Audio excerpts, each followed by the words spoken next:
We back. We are looking at the budget box, aka Betty 1988 quarter top LS Brougham. We'll talk about how we saved this particular box Chevy from a cornfield. Yes, this particular box Chevy. Boy, this is when this was parked here.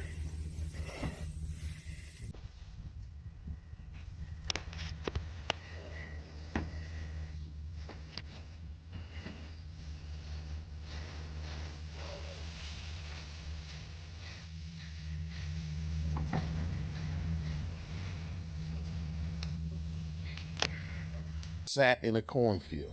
We saved it, got it back on the road. Are we 100% right now? No. But are we moving and grooving? Yes. As you can see that the trim is removed from around the windshield. We do have a windshield leak. I guess that happens with cars that sit. But we have the China board harness. We need a door panel. The window switches are starting to act up. It's okay.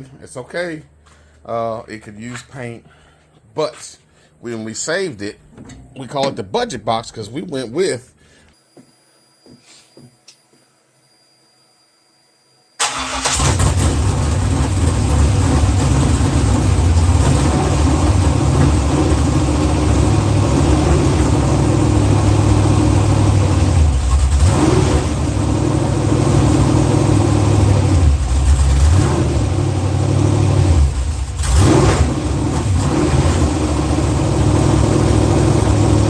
junkyard engine.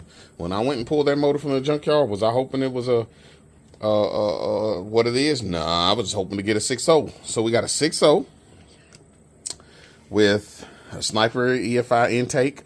That is not a must. We've got flex fuel injectors. We've got 317 heads on it still with a set of good springs. We got some. It's the same to me other than the badges. And probably the engine. You know, the BTR springs in it. We've got the Richard Holdner Truck Plus cam. Truck Plus. We've got LS3 style water pump, courtesy of Cortez Resto Mod. And then we've got some other stuff. And 4L80E with a Chicago converter in it. Now, there's other things that this car could use, like knocking this off. You know, we're going to get it.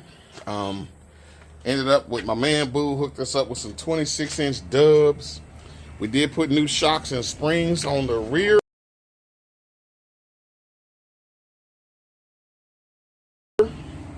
And the springs are too heavy, in my opinion. They got the car sitting up a lot higher than I want it. So what am I going to do? More than likely, I'm going to go ahead and put the G-body springs on the rear so we can get that squat, right? Possibly a sunroof one day. I don't know. Not 100%. But one thing I do know is, and shout out to Evil Energy on this, man. Evil Energy came through, hooked us up with the fuel system for this build. Evil Energy hooked us up with the fuel system.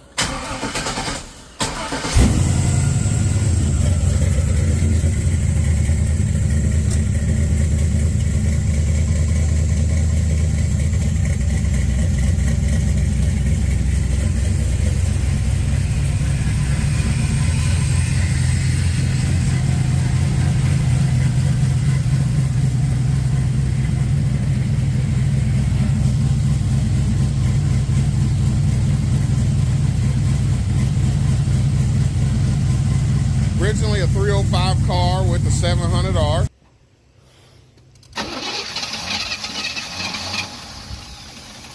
Wow. Do you see that? Do y'all remove the 700R, put in the 6.0, and there's some shiny stuff underneath there that shouldn't be. We'll find out what that is. We're gonna try to get some more squat. There's a couple things we're gonna want to do to it.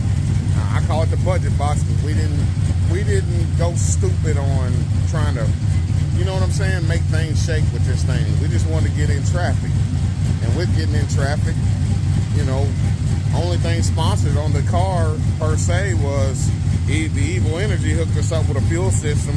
Cortez Resto Mod hooked us up with a water pump, and everything else had to be purchased, and that's even including the intake. So the wheels, same thing, had to make sure, you know, I got hooked up on them, but it had to be purchased, you know what I'm saying. The engine came from a junkyard. I just lucked up and was able to get a 6.0 that was 20 over. We do have some coil packs and valve covers to make it look more like an LS3. We do have those. I'll reroute this catch can. I already know I'm gonna have to redo it. We got some blow by, which it's all good. We got the knockoff Super 10 mufflers. That Richard holding there. Truck Plus cam is sitting there just barking. Yes, sir. Yes, sir. Yes, sir.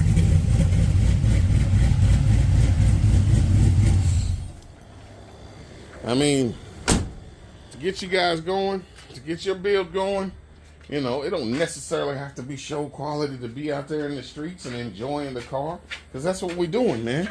We're out in it and enjoying it. The only problem is we can't be out in it in the rain because of that windshield.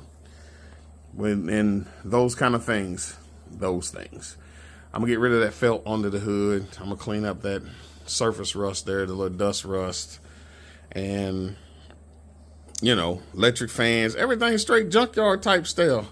You know, if it worked in the Silverado 1500 HD, why wouldn't it work in this 1988 Caprice? You interested in building your budget build?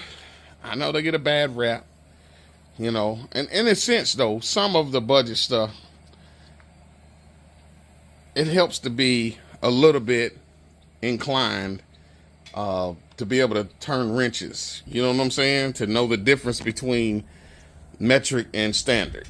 To know the difference between an LS and a conventional. It really does help if you could do those things. If you can turn wrenches, you know the difference between lefty loosey, righty tighty. You know what I'm saying? Anybody can learn. It's just having that want to. You know what I mean? Having that want to. That's what we got going on with this ride. We in the streets. We done put about 300-400 miles on it. I got a road trip planned for it. Hopefully I get the windshield fixed by then. And then we got our squat. You know, we got our springs in the back by then. And then we got a road trip planned. And that's probably about a 3-hour ride. And we're going to put it on the road, man. We're going to see how she do. There's only one way to find out. And guess what that is? Jump in it and go. I'm going to go ahead and start ordering stuff for the AC. Because I want to be able to have AC. And this is actually my wife's car, so want to have AC. The budget box is in the streets. The budget box is in the streets.